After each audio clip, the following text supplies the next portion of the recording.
តើអ្នកហៅខ្ញុំថាអ្វីប៉ាចាំបន្តិចសិនតើកូននៅត្រូវទេ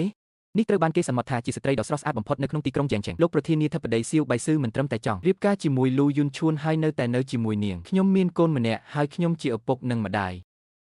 កូនសម្លាញ់ឲ្យនារីស្រស់ស្អាតម្នាក់នេះតើអ្នកប្រកាសទេថាអ្នកមិនច្រឡំ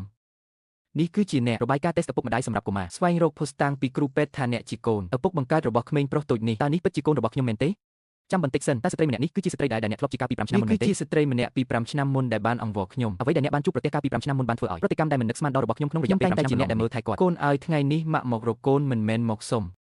អ្នកគ្រាន់តែទទួលខុសត្រូវព្រោះកូនត្រូវការឪពុកប៉ុណ្ណឹងហើយឬនៅប៉ុន្តែប៉ាប៉ុណ្ណឹងហើយឬនៅតើអ្នកមិនចង់បានឆេះមិនទេ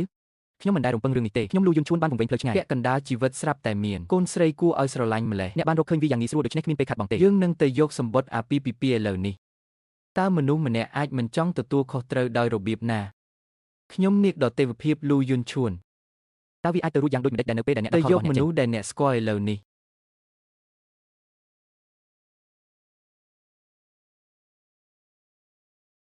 សៀវបៃស៊ឺឈរនៅទីនោះគ្រប់ទីកន្លែងខ្ញុំសួរអ្នកថាថ្ងៃនេះអ្នកស្លៀកពាក់សម្រាប់អ្វីស្រស់ស្អាតណាស់វាបង្ហាញថានាងកំពុងលាក់ពីខ្ញុំជីមេងកំរកឃើញបរិសុទ្ធដទៃទៀតណាស់តើខ្ញុំមកជួបអ្នកណាស៊ូឡាវសានតើអ្នកមានទំនាក់ទំនងអ្វីជាមួយគ្រួសារសុបិនចេញពីផ្លូវរបស់ជាអូបេចូលទៅគ្រួសារជារបស់អ្នកក្រុមខ្លួនឯងដឹងពីស្ថានភាពបច្ចុប្បន្នរបស់ខ្លួន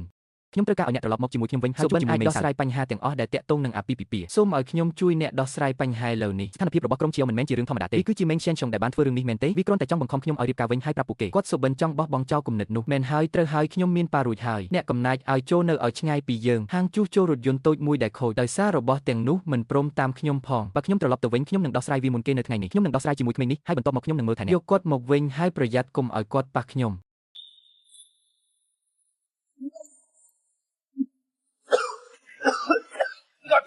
ខ្ញុំបានសម្លាប់មេងរួចក៏បែរខ្លួនមកវិញរាប់ដល់5រួចបែរមកខ្ញុំនឹងស្តាប់ឪពុកខ្ញុំ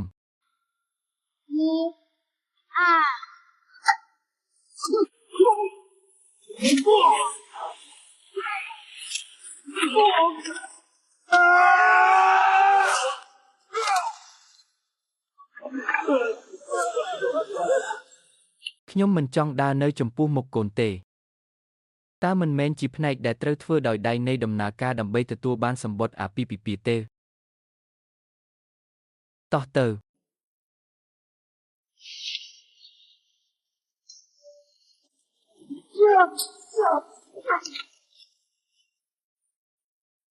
ទោះបីជាអ្នកពូកែប្រយុទ្ធប៉ុណ្ណាក៏ដោយក៏អ្នកមិនអាចយកឈ្នះខ្ញុំបានដែរមេង